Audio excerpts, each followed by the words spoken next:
রাসূলিহি।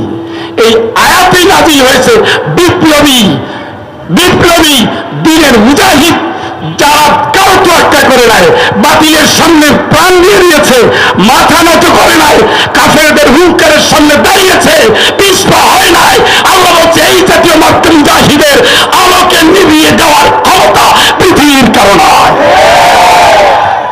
যারা নিভিয়ে দিতে চেয়েছিল আলেমদের গড়ে পাইকারি হারে কারাগারে দিয়েছে, মামলার পরে মামলা দিয়েছে, ফাঁসির পরে ফাঁসি দিয়েছে, জনপদে জনপদে ক্রস ফায়ার করেছে। আজকে কি তারা এই দেশে আছে না পালিয়েছে?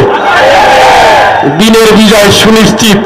সোনারাঙ্গার আল্লাহর গোলামেরা একটা আশ্বাস নিয়ে রাখেন, এই দেশে যদি আলেমরা এক জায়গায় থাকে, আগামী সংসদ কোরআনের সংসদ, আগামী দেশ ইসলামের দেশ।